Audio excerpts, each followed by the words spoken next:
विरार से fountain hotel तक सड़कों का हाल देखकर आप हैरान हो जाएंगे। खड्डे ही खड्डे और इन खड्डों ने बनाई है मौत की राह। जी हाँ, हर रोज कोई ना कोई एक्सीडेंट देखने मिलता है। कोई स्कूटी से गिरता है तो कोई कार का टायर बस्ट हो जाता है और अब जनता का गुस्सा आसमान छू रहा है। अब ये सड़क नहीं, मौत का इन्विटेशन है। क्या इस दिन के लिए हमने सीमेंट रोड बनवाए थे? जी हाँ, नितिन गडकरी जी ने सीमेंट के रोड बनवाए थे, लेकिन वही रोड्स जिन पे उनका दावा था कि होल्स की समस्या नहीं होगी, बट ये वादा सबके सामने है। ये तस्वीरें आप देख सकते हैं जहां रोड्स की हालत बिल्कुल वैसी है जैसे कई सालों से होती आई है। जनता से कहा गया था कि सड़कें सीमेंट से बनेगी ताकि बारिश में भी दिक्कत नहीं रहेगी, लेकिन अब वही सीमेंट रोड टूट चुके हैं। क्या इंजीनियर्स और प्रशासन की जिम्मेदारी यहीं खत्म हो जाती है? मेरे आगे बढ़ने से पहले जनता का क्या कुछ कहना है वो सुनिए। इकडे बाजूला चौकी आहे आणि रस्ता तुटलेला आहे। आम्हाला या जायला प्रॉब्लेम होते आणि मेन चौकीजवळ एवढे मोठे मोठे खड्डे झालेले आहेत।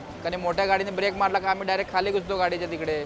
आणि रस्ता इकडे भरपूर तुटलेला आहे बघा, साईडला तिकडे इकडे सर्व पूर्ण खड्डा आहे, गाडी आतमध्ये जाते पूर्ण असं। बाकी तर आहेत समस्या, तर गाडी बारीक गाड्यांना लागलेल्या असतात समस्या। पावसाळ्यामध्ये रस्ता तुटलेला असतो। काय बोलणार आपण आता? सरकारने लक्ष द्यायला पाहिजे ना इकडे। आपलं नवीन सरकार आले, आता स्नेहाताई दुबे आहेत, त्यांनी पण लक्ष द्यायला पाहिजे ना इकडे।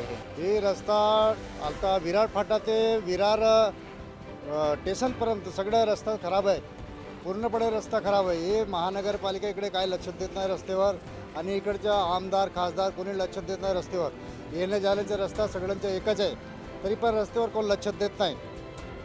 हे रस्ता एवढा खराब आहे, कधी कुठल्याही ठिकाणी गाडी पलटी होऊ शकतात, काय होऊ शकतात। माणसा येता जाताना भरपूर त्रास आहे, पण इकडे आमच्या रस्त्यावर कोण लक्ष देत नाही। याच्या जबाबदार सगळ्या महानगरपालिका आहे आणि आमदार खासदार सगळे जबाबदार आहे। कारण का सगळ्यांची जिम्मेदारी आहे, आम्ही त्यांना निवडून दिला आहे, त्यांची पण जबाबदारी आहे, पण ते कोणतरी रस्त्यावर लक्ष देत नाही। हा खड्डा आता पहिले थोडी चांगले होता, पण आता पाऊस आला तोपर्यंत खराबच आहे। पाऊस आलेपर्यंत खराबच आहे। आता कधी ते बुजवेल ते माहीत नाही। आता बुजवायची जाम गरज आहे, पण ते कधी बुझवणार ते आम्ही सांगू शकत नाही। ते काय रस्ता खड्डा खराब आहे पुरा रस्ता, काय गाडी चालत नाही, काय नाही, इलाज नाही। आता काय करणार? खड्ड्यामध्ये आपटतात गाड्या, काय गाड्या पलटी होतात, काय बाईकवाले मरतात तिकडे। बाईकवाले किती 2-3 बाईकवाले मेले माहिती आहे खड्ड्यामुळं। आता रिक्षा बी चालवतात, रिक्षावाले बी पलटी करतात, काय करणार? टायर फुटतात, ते फुटतात। एक रस्ता खड्डा सगळ्यांना त्रास आहे, काय करणार?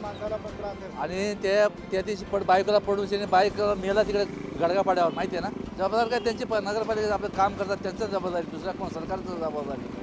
विरार फाटा ते विरार स्टेशन मेन रोड आहे हा। इथे खूप सारे खड्डे आहेत, तुम्ही बघू शकता इकडे खूप सारे खड्डे आहेत। इथून पूर्ण स्टेशनपर्यंत पूर्ण खड्डेच आहेत आणि या रस्त्याला पूर्ण ॲक्सिडेंट होतच राहतात, डेलीचं ॲक्सिडेंट होतच राहतात। आता 2 दिवसापूर्वीच इकडे गोकुलवाडीच्या इथे ॲक्सिडेंट झालेला आहे, त्याला पण दुखापत झालेली आहे खूप सारी। हे सर्व आता हे ॲक्सिडेंट होतात ते खड्ड्यामुळेच होतात आणि येण्या जाण्यासाठी रस्ता पण खूप खराब आहे। पब्लिकला खूप त्रास होतो येण्या जाण्यासाठी। इथे 20 मिनटं जायला लागत होते, ते आता अर्धा पाऊण तास 1 तास कधी कधी ट्रॅफिक असली तर खूप टाईम निघून जातो लोकांचा। ह्याला जिम्मेदार आता महानगरपालिका आहे, प्रशासन आहे।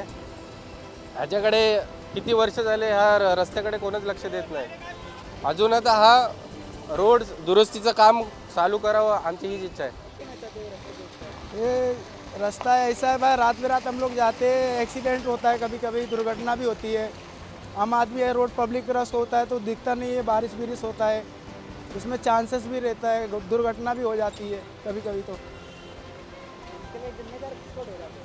अभी जिम्मेदार क्या है, ये सब ऐसे ही है, सब वसई विरार महानगर पालिका है, अपनी देखो क्या कर रही है, बनाती है। अभी देखो ये नया हाईवे बनाया है, अभी 2 साल नहीं बना के हुआ है, अभी क्या मालूम कैसे बनाया है, पूरा खड्डा हो गया। कभी कभी देखो गाड़ी पलटी हो जाता है हम लोग का रात बिरात, उसमें दिक्कत है ना, सबको दिक्कत है।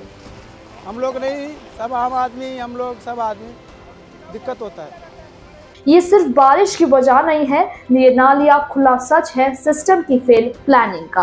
अब सवाल है कि मेंटेनेंस का बजट गया कहां और जिम्मेदार कौन है? आपकी राय क्या है? कमेंट सेक्शन में जरूर शेयर करिएगा और ज्यादा से ज्यादा ये वीडियो शेयर करिए ताकि अब सिस्टम जाग जाए। ऐसे ही जनहित से जुड़े मुद्दों के लिए सब्सक्राइब करें हमारे YouTube चैनल द जर्नलिस्ट.in।